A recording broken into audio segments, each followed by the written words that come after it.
Hey, everybody. Welcome to this week's episode. It is the first in our series of Back to School. And I had the privilege of sitting down with my dear friend from graduate school, Kathy Riojas.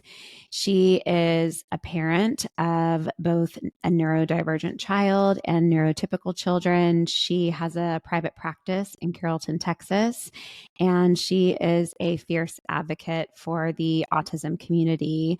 She talks in this episode very candidly about motherhood, her joys, her challenges, what it is like being a parent in the autism community, and just her hopes for the future. Some things that parents can think about if they are finding that maybe the traditional school route is not for their child. And she is a wealth of information and resources. And I know Sarah was really sad to miss this episode. Her daughter was not feeling well today. So I hope that you enjoy this conversation as much as I did and can just take away just some little nuggets of information and just feel less alone. So huge shout out to Kathy. You can find her contact information in our Instagram handle, Unmasked Therapists. And thank you guys so much and enjoy this conversation with Kathy.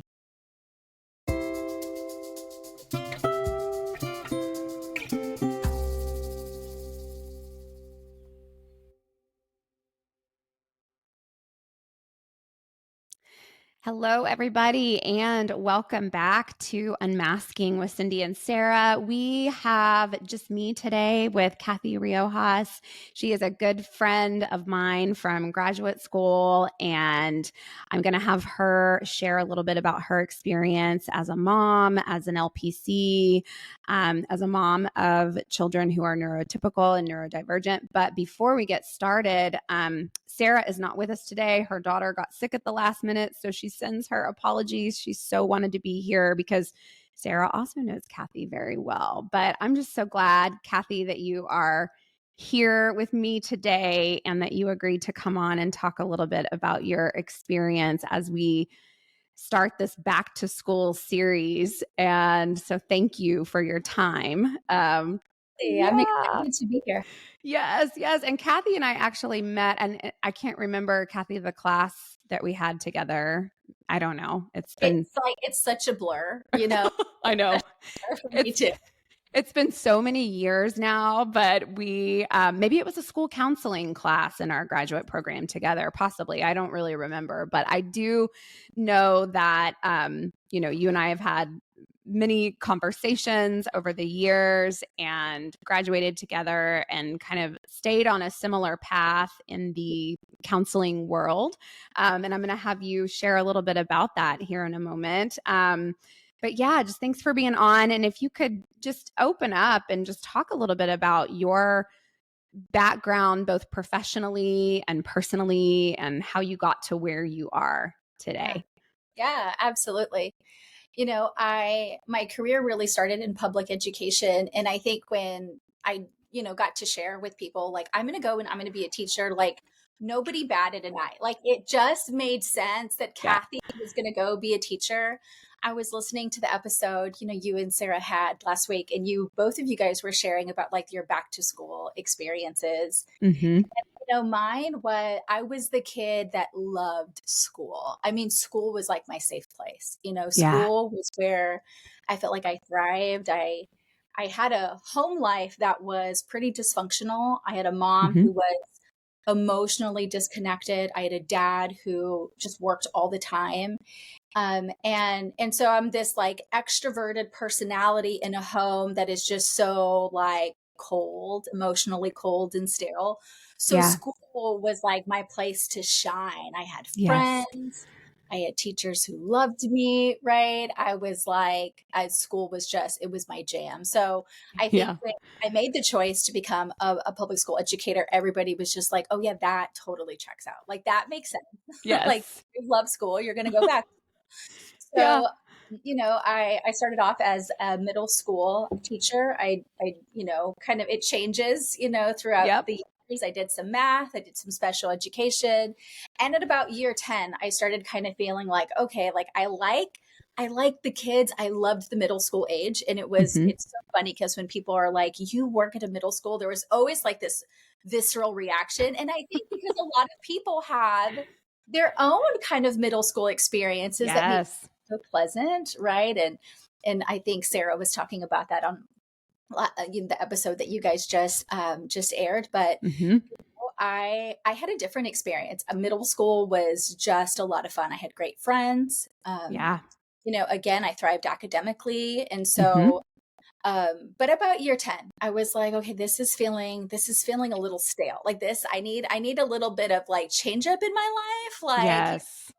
And so I decided to pursue the school counseling, and that's where, I got connected with you. And it just so happened that our graduate program offered like a school counseling track and then like a professional counseling track. Yeah. And I never in a million years even considered a job outside of the school system. Like that was never the plan. Mm-hmm. But because it's an option that was presented to me, I thought, well, I kind of like options. Like options are a good thing to have. I Yes. thought, why not? I'm already here. Like I'm already invested. Like what's another semester? What's another couple of classes? Just knock it out of the way. And Yes. thank God that I did because, like I had my whole life planned out. And then our Yeah. youngest son got diagnosed with autism and our life like changed. And so after about 15 years in public education, I decided, I needed to have flexibility in my life. Yes. Schools don't really like it if you have to miss a lot of work, like Right. schools don't really like it if you're only there 3 to 4 times a week. And that was sort of like what was happening. Like my son needed to be at therapies that weren't Mm-hmm. necessarily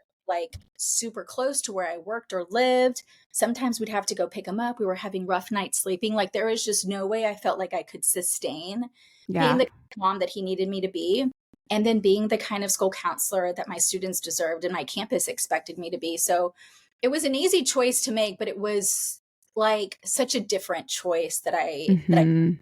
going to have to do. Like I thought my LPC stuff was it was going to be like my retirement plan. It was like plan B. I was going to, Yes.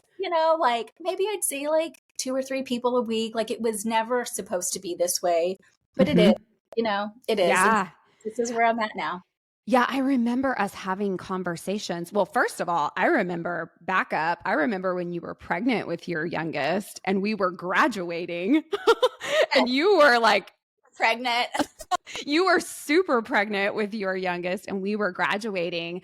And so Yes. I have this kind of advantage, or I guess a different perspective of like watching you through the years go through this. Like it was amazing. Like you walked the stage like very pregnant and then had your son, and then you ended up actually as a school counselor at the campus that my sons went to middle school at. And so you and I would occasionally touch base and check in with one another. And I remember us having these conversations about leaving the profession and going into the LPC world.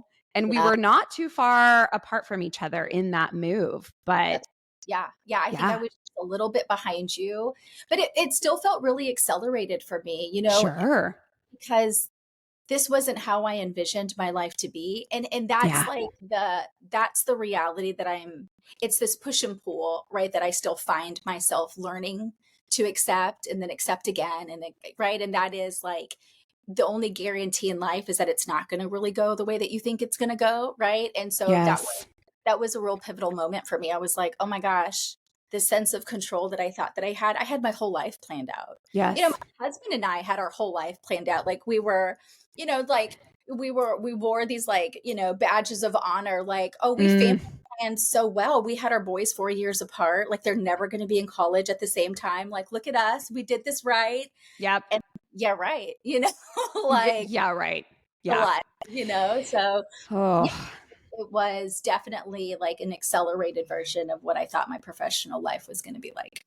yeah, absolutely. And I think in just keeping with that idea of professional versus personal, we tend to, or I don't know about you, but I definitely do this. We tend to kind of keep them so separated in our minds that I can show up and do this job during the day and then I'm done and then I'm momming and I'm doing all the things. And then, as you said, life hands you something completely different. And now it's time to really stop and reevaluate. And so I'm wondering if you wouldn't mind sharing a little bit of background about your family, your kids, and kind of where you're at. Because I know you have three kiddos. I do. I'm a mom to three. And we are in this season of life, like parenting across the lifespan. And Yeah. we kind of always have been, I guess, since our second kid. So we have a young adult daughter who is Hmm. like graduated from college, and is in this just young adult stage of life, starting a professional career. She moved out. After college graduation, she came and she lived with us for about a year, kind of saved Hmm. some money, and moved out just a couple of months ago with a roommate and is just doing, really well. Yeah. We have a middle son who just started middle school. Oh, And so wow. sixth grader. And like for the first time from the parent side, I am like not part of that system that he's in, right? When our daughter went to middle school, I was a teacher at that middle school. And Yeah.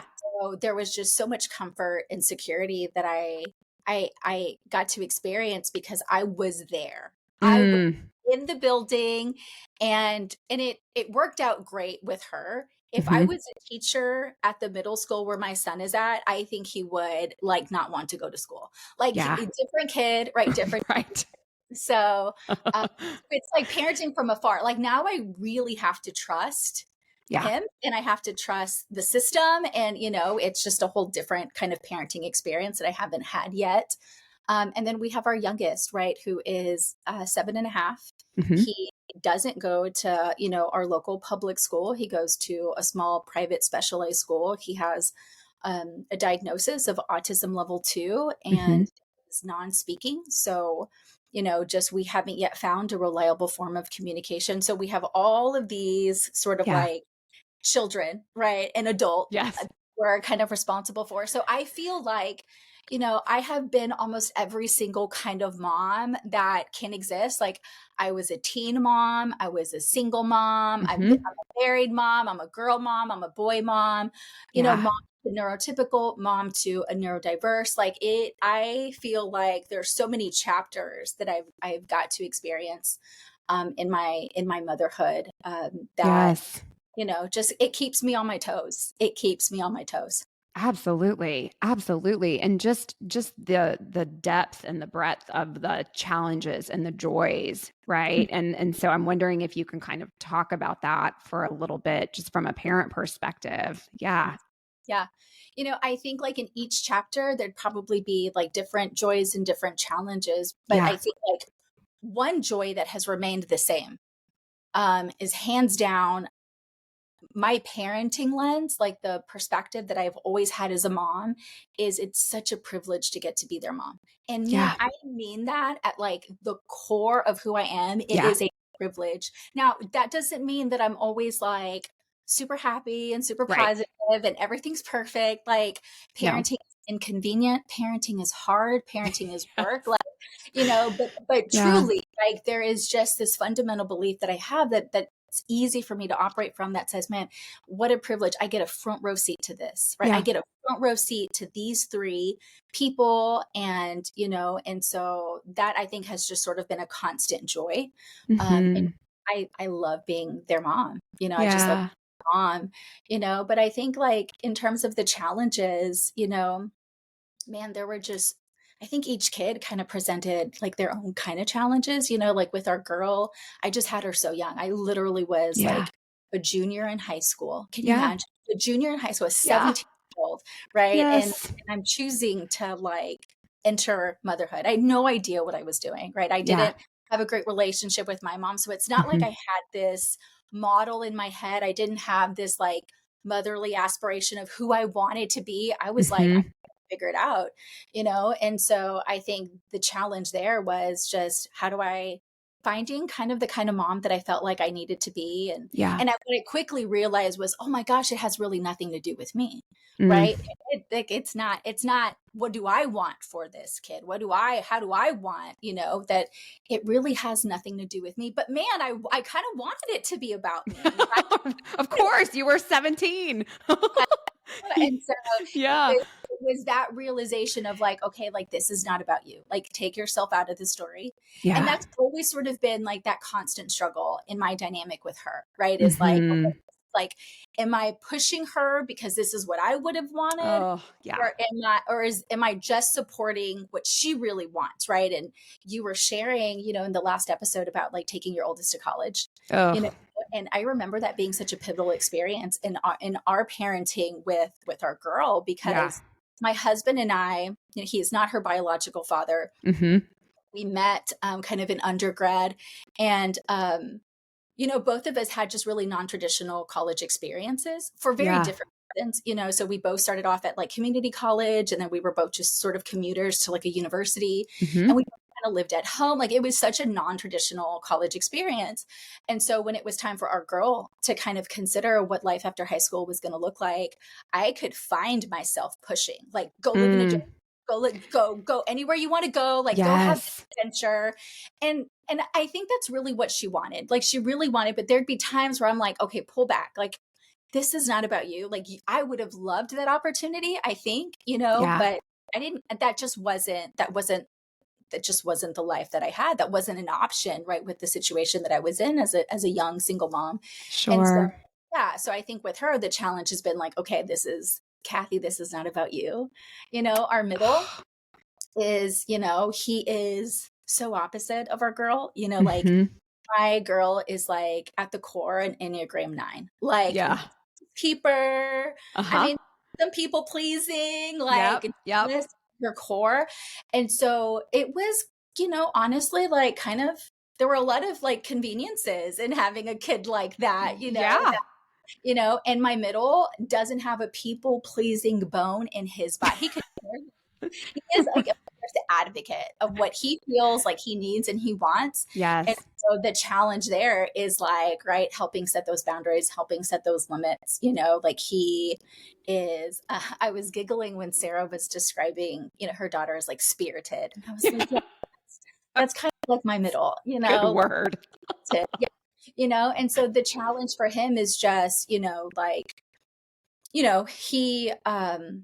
he gets a more closer experience with our non-speaking son with autism. Whereas Yeah. our daughter, all of that was kind of happening while she was away at college. There was this buffer, right, that she Yes.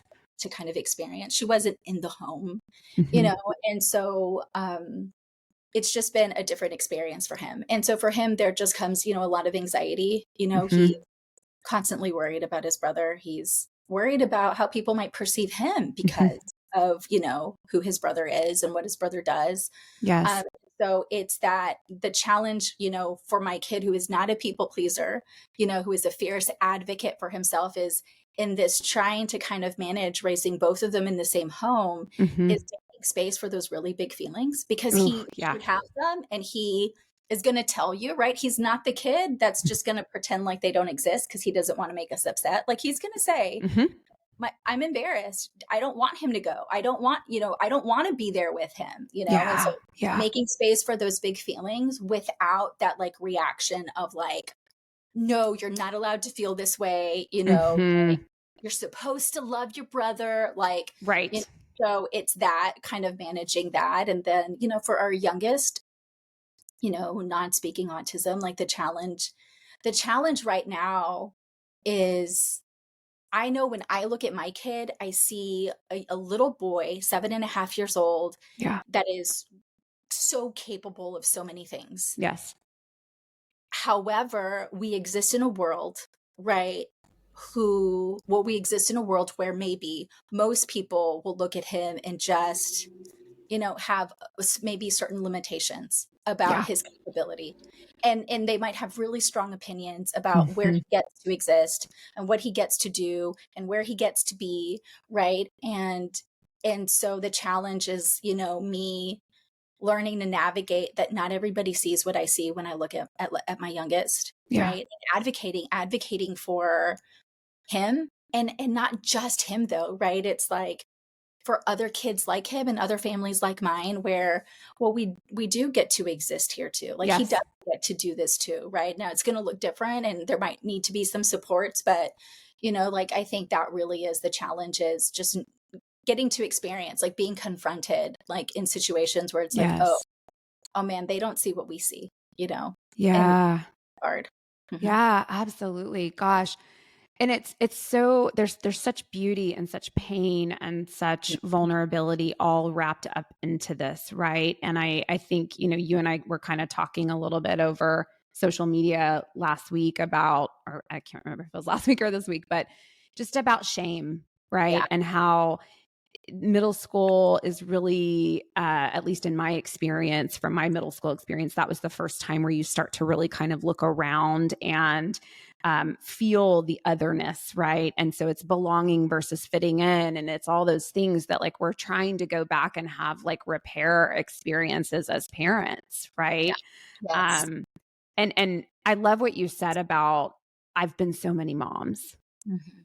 Oh, Yeah, that just like almost kind of chokes me up in a way. Like I've been so many moms. You have to continue to be so many moms, so many yeah, different versions. it's right, right, and it doesn't stop, right? And you're No. experiencing that in your own world, right? With one at college, it's a different kind of mothering from afar, right? Yes. You know, Yes. and yeah, it's just so many different iterations of this experience, and it, Yeah. like I said, it just keeps me on my toes. It It keeps me. keeps you on your toes. It keeps you on your toes. And I love what you are doing right now in your, I guess, own personal world, as far as like creating more of a platform for an open discussion about, parenting children, who have neurodivergence. Could you talk a little bit more about some of the things that you have started to do? Yeah, I, we got a diagnosis really, really early for our Yeah. son. We were I was already familiar with, autism because of my, background in public education. Hmm. And as soon as he started like not consistently meeting milestones, I was like, something's going on here. Yeah. And even our pediatrician was like, don't worry, like every kid just goes at their own, I think my pediatrician was just really trying to um I think she just wanted me to be really careful maybe with the story in my head, Hmm. and so, but there was just something, the conversations that like my husband and I would have at night, and I'm like, I just let's just go get it checked out. So we Yeah. got a diagnosis like before the age of 2. Hmm.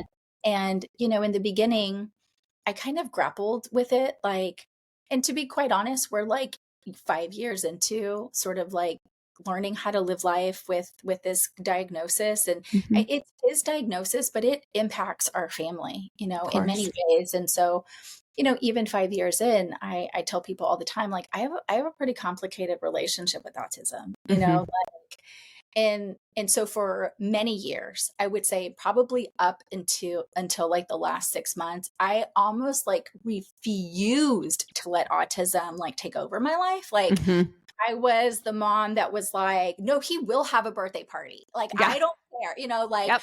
he will do this. We will travel. We will go to restaurants. Like, I almost was like, I needed to prove to myself that autism wasn't going to come in and rob us of typical experiences, right? It Hmm. wasn't going to come in and destroy all of the dreams that I had, for our family and for this Yes. kid. I just needed to kind of like prove to autism, like, you're not going to come in here and totally change our world. But the Hmm. reality is, man, it Yeah. did. And that's okay. It's okay for some things to be different. And even in my own work as a counselor, my what I try to achieve sometimes with clients is like, we can still get to that place, but the way that we get there just might be really different. Hmm. And so I think it really hasn't been up until like the last 6 months to about a year where I've started to be a lot more honest about, one, my complicated feelings, Hmm. because I think in the beginning I really felt a lot of pressure to like love it. Yeah. Like, I needed to be a champion for autism. Like, I needed to embrace it. I needed to call it his superpower, and I needed to just like kind of play the part, like talk about my Hmm. feet, right? Like, I needed just to put on this mask that was like, I'm a champion for it. We're going to wear blue or we're going to wear red, whatever, Yep. right? Like color it is. We're going to have all of these symbols on our car. Mm-hmm. We're going to use all these hashtags. But the reality was like, that is not how I felt. I was grieving and I was angry and Mm-hmm. it was so hard for me to celebrate autism. Yeah. So, the shifting that has happened, within the last year is one, just being more honest about feeling really complicated about it. Yeah. And I still don't love it. Right. That I Of don't see course. it as his superpower right now. And maybe I will at some point, but right now, 5 years in, that's not how I feel. Like I feel like Mm-hmm. it's restricted his ability to communicate, and I want that so badly for him because I think it can impact his quality of life. He Yeah. can have a voice for himself. And that's sort of like this like underlying fear that I'm learning how to live with. And that is what happens when I'm not here. I Yes. am his advocate right now, but I'm not going to be here forever. Yeah. And it's that heaviness of being like a forever mom, right? And Mm-hmm. I'm using that term specifically in this context, like the moms who are raising kids who will just always need them, right? The moms who, my kid might never launch, Yeah. right? Like he's not going to live independently, at least unless something really, really miraculous happens, right? Sure. Right now. And that's not me being negative, and that's not me like, just being like hopeless. Man, that is me being really honest. Mm-hmm. Right. And that's like a heavy reality for families like ours to kind of accept. Like, he's always going to need me. But then I Yes. also know like I'm not always going to be here. And so, right, like it's grappling with that kind of heaviness. Yes. And so it's hard. It was really hard for me to kind of like sort of embrace, right? Like Mm-hmm. urgence, the way that it impacts him, right? The kind of the profile of autism that he has and that he demonstrates, because he's not like the quirky, really, really smart kid. Yeah. He's not the kid who's like could be in a gen ed classroom and just be like in a social skills group, right? Like Mm-hmm. and those kinds, I don't want to minimize those experiences because those experiences come with their own set of challenges, right? Sure. Like it's just all of it is hard, So just kind of giving myself permission to be more honest about how I feel about it, Yeah. being more honest about, this is where we're at right now. Mm-hmm. And so with that kind of permission came kind of this space for me to kind of be more vocal in my advocacy, you know, Yes. be more vocal with like, man, if you're a mom to a non-speaking kid and you are not waving that autism flag in the month of April, like Mm-hmm. it's fine. Neither am Mm-hmm. I. Like, come join me. Like, come sit at this table. Like, and there has been a lot of connection that I've had in the last 4 months, like Yes. particularly on Instagram, like with moms who are like, yes, like that's exactly how I feel. And it's hard for me to say that out loud because I feel maybe shame. I feel Mm-hmm. judged by it, right? When people hear me say, I don't love that my kid has autism, maybe the only thing that people hear is that I don't love my kid. And that could be like the furthest thing from the Yeah. truth. Love my kid. Of Maybe course. I don't love this diagnosis right now or the way that it impacts him, right? And so I think, that's sort of been the shifting and the advocacy, partnering with his school, which is a nonprofit, um, being, more vulnerable and Mm-hmm. this really kind of unmasked way, right, on my own Yes. social media. And then even professionally, kind of seeking out moms in this kind of dynamic, moms who are experiencing life like me and saying, hey, like, if you're looking for like a therapy space, like, Mm-hmm. like let's connect, like, because I get it. And it's just different, you Yes. know, than some of these other versions of motherhood that, some people get to experience. Yeah. No, I love that. I love that because there's such permission and less loneliness when we start speaking truthfully Yeah. about our situations. What's that Gloria Steinem quote that always comes up? Like, the truth will set you free, but first it'll piss you off. Yeah. Right? That, like, I have permission to be Mhm. angry about this and to not maybe be your stereotypical, like, wear the color in the month of April, because this is a daily thing for me. Yeah. And why am I pretending otherwise? Yeah. And when I can tell the truth about that, other people will just naturally gravitate towards that because there's such connection in our Yeah. pain, and that Yeah, can be so healing. absolutely. Right. It reminds me of like the work of Kristen F and her, Oh, yeah. like right, in the tenets of like self-compassion, right? That isolation versus like human connection, right? That Yep. this is the suffering that is actually going to connect us if Yes. we allow it to. But if I never say anything, right? If I just keep it Yep. inside, in my head, in my heart, right? If I never speak up, like it's just going to continue to isolate me. Yeah. Yeah. I love following you on Instagram. I love seeing what you're doing regularly, speaking honestly about it. Can you also talk about the component of just how are you staying motivated every day? How are you caring for yourself every day? Because just parenting in general is not Oh, for the weary, right? But marathon, right? It's it's a a marathon. marathon. Here we are. But Yep. for parents of neurodivergent children, right? Like what would you say are your like principles, your anchors, your things that kind of keep you going? You know, I think this is probably not specific to just a neurodivergent parenting experience, but I think Okay. it's really important Yes. in a neurodivergent parenting experience, right? And what I if I ever, if I get connected to a mom who is raising a kid like my Jacob, like the first thing that I want to tell that mom is like, don't do this alone. I Yeah. just don't. It is already incredibly lonely and isolating. Yeah. And there are other moms who will get it, but you got to go find them. They're there. They are Hmm. there.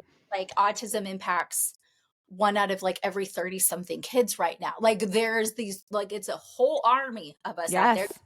Now, there's a lot of variance in the autism community, right? And Hmm.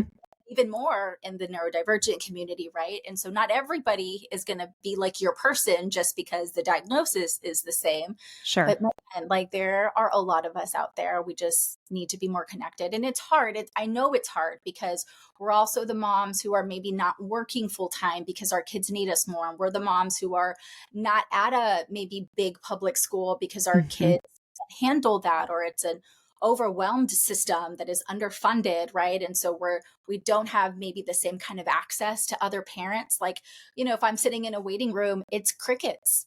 Like all Yes. our kids are getting therapy, but we're just kind of all on our phones. You know what I mean? Like it's just a different dynamic, which makes connection a lot harder, which means you have to be a lot more intentional with it. Mm-hmm. So, right, my first one is like, man, don't do this alone. Like, don't, Yeah. right, don't do this alone, And then, like, my second one, and this maybe is, a little bit more specific to like parenting, somebody who is neurodivergent, right? And that is like, I tell moms all the time, like, just like trust yourself. Mm-hmm. How to trust yourself, right? You are going to encounter so many different professionals and you are going to encounter so many different opinions about what you should be doing or what your kid should be doing. And, I feel like it it was easier for me to operate from a place of empowerment because this was my third kid. Had this been my first kid, I don't know that I would have had like those, I don't know that I would have felt as empowered, right? I really got to leverage like, okay, I've done this twice. Hmm. I kind of feel a little bit like just more mature. I was also older, right? Yeah. Like I was like mid 30s when I had him, and so it was certainly I got to parent from like an empowering more like position. Hmm. And I think that that's where it gets really kind of muddy, parenting a kid with just some really high support needs because there is no manual, there is no guidebook, there is no step one, step two, step three, you Yeah. know, because every kid is just so different. And what might work for my kid might not work for other people's kids, and so it's really, I want for every mom to feel like empowered, like, hey, a doctor's telling me that maybe my 4-year-old needs 40 hours of therapy. Like, oh, but that just doesn't feel like it Hmm. aligns, then I'd say, man, like, don't go to the place that's making you do 40 hours. Like, I Hmm. can't imagine as a 5 or 4-year-old, right? 40 hours of therapy a week. So much. And for some people, like that is it. That is going to be the thing that they, maybe feel like is so beneficial and important. And then, there are other families who are like, gosh, that's just I don't, when am I going to get to see my kid? When is my kid going to get to be a kid? And so I think it's really just reminding moms like, man, trust that instinct that you have. Yeah, yeah. Also, I know that like you do things for yourself and you and your husband really try to carve out Yes. time. I mean, I know time is, oh gosh, right? It's fleeting, it's tricky. We have to get creative. Yes. Yeah. The only way that I can sustain, right? Like sustain like my energy, right? Sustain like the kind of mom that I really believe my kids need from me, right, is taking care of myself. And I do that so unapologetically. Like, and Yes. that's sort of how I'm wired, Yep. you know. So that has never really been like a place of guilt or shame for me. And Hmm. I know where it comes from, because I had my own mom, right? I Hmm. think really never did that. And as a result, there was a lot of like what I perceived as like just resentment, right, in her Hmm. mothering experience, which just led to really dysfunctional dynamics in our home. And Sure. so, I think I'm almost like, especially in the beginning, almost overcompensated, that area. But now it really is, it has to be a priority, right? It is a marathon, and not just for me, but for my husband as well, right? Yes. Like, so it's being mindful of our sleep, which we struggle with sleep all the time in our home. Oh, yeah. Like up to 60% of kids with an autism diagnosis just have irregular Hmm. sleep patterns. And so it is very common in our home. And he's 7.5, Yeah. where maybe 3 to 4 times a week, one of us is up between the hours of 1 and 3 a.m. And Yeah. sometimes he falls asleep and sometimes he doesn't. And sometimes he's totally fine and he's just like hanging out watching TV. And then other times he's like crying and we don't know why, right? Yeah. Because he tell us. And so, but it's right. It's really sort of like taking like a real team mentality. Like, okay, whose turn is it tonight? Okay, I did it last night. I'm really tired. You're going to have to do it. Okay, yeah, I'm going to totally do it. Right. So it's like Yeah. that kind of working together. Both of us really prioritize or try to prioritize like our mental health and our physical health. Right. Hmm. Going back to that kind of pressure of like, man, I feel like I feel like I'm not allowed to die. Like Yeah. that's I feel like I don't really have that kind of permission. And but the reality is I will. Yeah. All of us do, right? It'll happen to all of us. And so, but are there things that I could be doing now that are just going to make me stronger and healthier, right? Like, Hmm. and so I can't live forever, and but are there Yeah. things that I could be doing, could prioritizing now, right? So we, really limit our alcohol. We're at the Hmm. gym about 5 to 6 times a week, right? Hmm. Both of us are in our own individual therapy, like to kind of Yeah. just the stressors and the pressure, and then kind of deal with like the just the trauma that we kind of walked into marriage with, Yes. but also the trauma that we're experiencing now as Hmm. caregivers to a kid who requires substantial support. Yeah. The grieving, it's like this like I get almost like grief whiplash, like one Mm. thing happens and there's like a whole bout of grief that I experience, and then I think I'm fine and I'm like, it's not that bad, our life isn't really that different, and then bam, something else happens and Yeah. I'm like, here we are again, right? And so it's like both of us have our own therapist to kind of like help Yeah.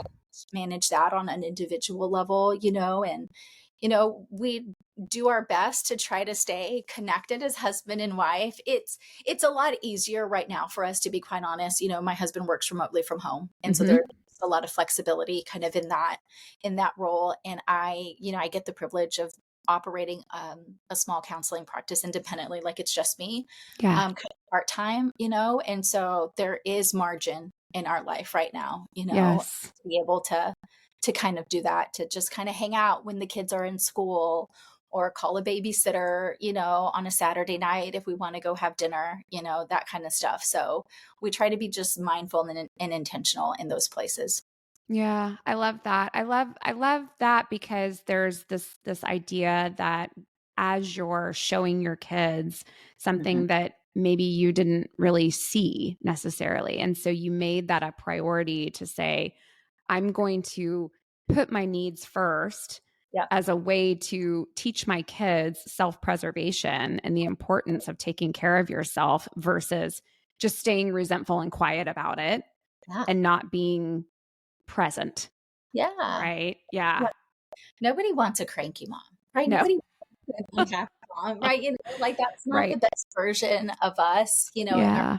brain. And so, yeah, I do, and it has served as a great model, right? Especially for like our oldest, who's in she's not a mom, Yeah. but just, where she in her early adult stage can really kind of humanize us now. You know what I mean? Mhm. She sees us like mom and dad as like humans. Like she kind of gets it. She loves to remind me anytime she feels like there's a parenting difference, right, between her and her middle brother. Like, Yeah. oh, when I was that age, I could never, or like, oh, if I did that, and I'm like, you're not wrong. Like, if I could go back and do some things differently, hands down, I would. And I'm like, Of but course. that's not about you. Like, this is like a testament to like the evolution of my mothering. Like, Mm, going to do some of those things the same. One, you guys are just different kids. You need different things, right? But two, like yeah. I've also grown. Like let's celebrate that it's a little bit different. Of But course. yeah, kind of modeling that I think has allowed her to kind of like see us as humans. And I think there's a lot of beauty when your kids get to see you as like a human.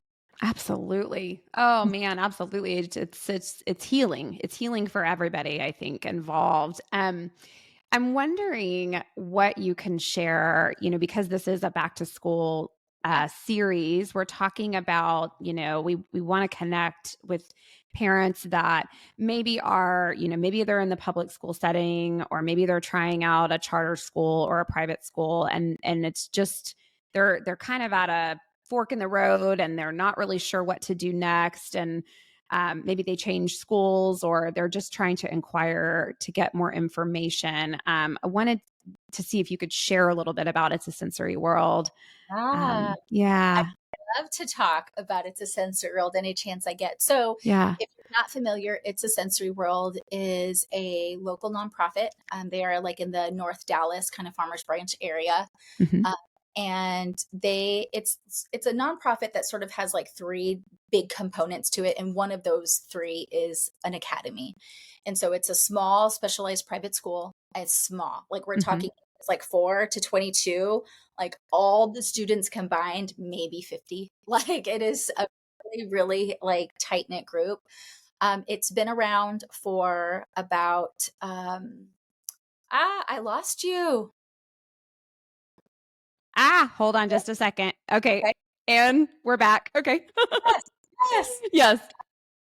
So it is a small specialized private school. It's Hmm. been around for about 17 years now, and there really is just no place like it. It Yeah. is a gem. And the reason that I say that is they used to be the only place in Texas that was DIR floor time certified, Oh, and I'll talk a little bit more about what that is. okay. That might not necessarily be true now, because I think there's this whole like emergence of giving families like mine a different option than just ABA, like applied behavioral analysis. Like that has typically been like the only kind of therapy Hmm. that has sort of been offered to families like mine. And DIR is just different. It's not necessarily like the opposite of ABA, but Okay. from a therapeutic perspective, it's less about like changing a behavior, and it's more about building a relationship.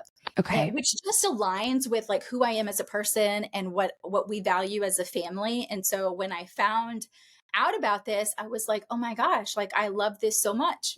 So it's very child centered. It's Hmm. very play based. Whereas ABA is more, it's really therapist led, therapist directed. So we love the academy. We are entering our third year there, Oh.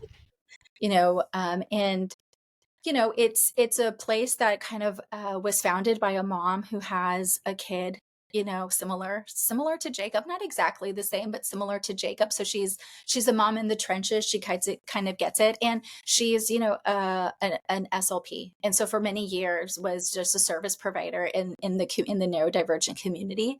And so a lot of the staff that kind of like gravitate toward this school kind of have backgrounds in maybe speech pathology, maybe like occupational therapy. None of them are really like like traditional educators, because Hmm. it's like a different model than the public school Yeah. system. So we just feel so fortunate to have something like this in our backyard. I mean, we have families just this year alone who are traveling from like Mansfield, Midlothian, Italy, Wow. Texas, you know, Wow. to school here. There's one family that is in the process of moving from Brazil. Like Oh, they're uprooting their whole life to come to yes. this school that's like 20 minutes from my home. And I get annoyed when there's like a little bit of traffic on the tollway. You know what I mean? Wow, that like put me in check really fast. Yes. But Yes. they just do such a great job at the sensory piece, which our kid is a sensory seeker, Okay. right? So like I think one of the misconceptions, right, Hmm. about divergence is, oh, everybody is like maybe sensitive to sensory, and so like a sensory experience needs to be quiet, and you just turn down the volume and you turn on the lights, and then that it's sensory friendly. Sure. And I think that's true for some people, but it's just not true for all. My kid is a sensory seeker. He Okay. doesn't care about the lights, and he actually likes loud. Hmm. Like the louder the better, because then he gets to be kind of loud, Yeah. right? His sensory is like vestibular and proprioceptive. Like he is the kid who is climbing something, Hmm. jumping off something. Like he needs that like impact on his body. And so they have an amazing sensory gym Oh, that kids kind of have access to. So there is just so much education that they operate from about the need for sensory regulation, sensory diets. So yes. he has sensory just sort of built into his day every Uh-huh. day when he's at school.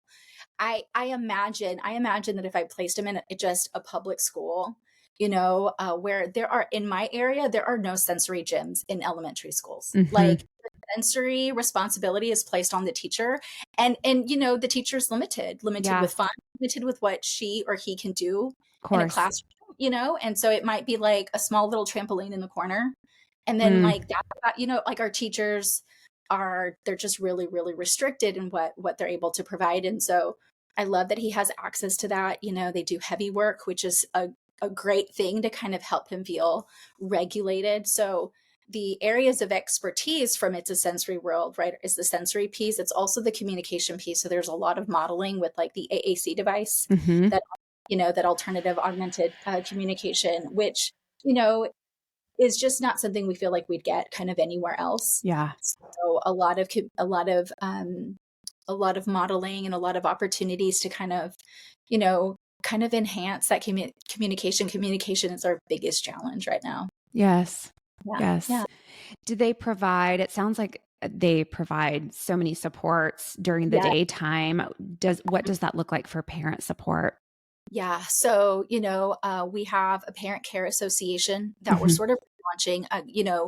It was definitely more established before COVID. And then, sort of after COVID, things have like slowly started to kind of go back to how it used to be. But, our goal for the Parent Care Association is just to kind of really like form a community, right? It kind of goes back to like, we don't want anybody to do this alone. Yeah. So it forms a community. We meet as like moms. We'll have dad meetups. We'll have like couple meetups.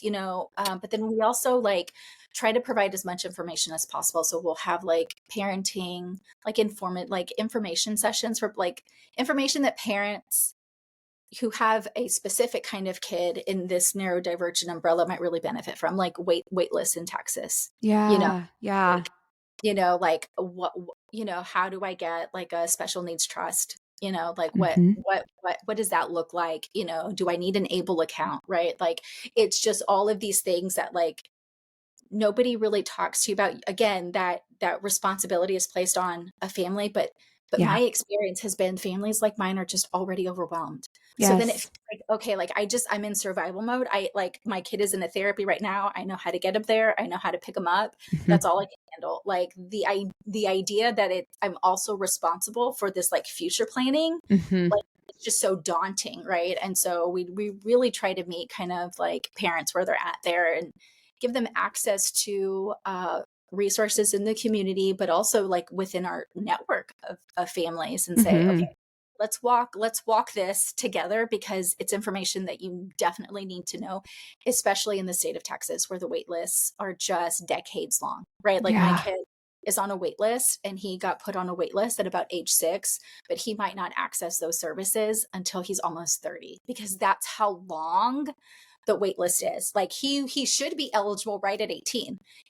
Right, but that's Yeah. just how it's working right now, in the state of Texas. Wow. And so it's like you need to get on it early, even if you don't think that your kid's going to utilize it. Yeah. Like, have a crystal ball. None of us know what this is going to look like, but be on it.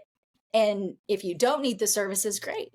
They'll Yeah. just don't need it, but the worst thing that we can do is wait until they're 17, and then like they might not ever get the services, right? Because it's literally just the longest wait list ever. Yeah. So kind of things like that, like it's the educational piece and also the community piece that we try to do, with parents. And the great thing about It's a Sensory World is, you know, it's a tuition based academy. Mm-hmm. It's different than like maybe like an ABA place that's more kind of, it's just more of a medical model, right? Where insurance pays for it, and Yeah. and there has to be a diagnosis. Is that there doesn't have to be a diagnosis that It's a Sensory World. My kid is like just one type of kid that goes there, non-speaking, Mm-hmm. autism level 2.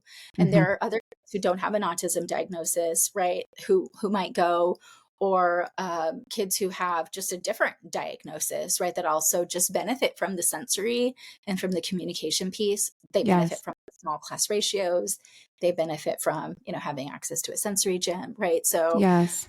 and the academy is just one piece. There's this other piece, the two other big pieces, right? One is like a summer program. So they offer a pretty robust summer kind of camp Mm-hmm. every week in the summer. There's about 80 campers that get to go and experience It's a Sensory World, and a lot of those kids are maybe students at a public school, Oh, and wow. so they get access to, It's a Sensory World through their summer camp program, which is great because, if you're a two working, parent household, like what happens to your kid in the summer? Sure. Like it's hard for families like mine to find any place that will take our kids. My kid was like 7 and still in diapers, and Mm-hmm. he's not speaking. Like that terrifies people. Like they're like, I don't know what to do with him, Yeah. and so our options for summer care get really limited, Mm-hmm. and so we're again just so thankful for that. And then they offer some like after school sensory circuits and social groups for students who are neurodivergent. Mm-hmm. Uh,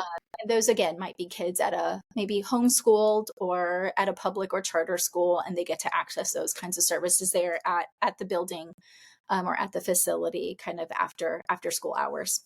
Oh, beautiful. Beautiful. Yeah. I will definitely link some information to It's a Sensory World just for people that might want to find some more information out about it and just kind of, need more support just in general. There's so much that I have learned even in our short time together. And I could talk for hours about this, just because it's the awareness piece and just the vulnerable part of this, has been so important. So important. And I'm curious, Kathy, if you could share, um, where can people find you, and do you have anything coming up? Because I know you've been kind of trying to start like a coffee like meetup with moms, and I love that. So where can people find you?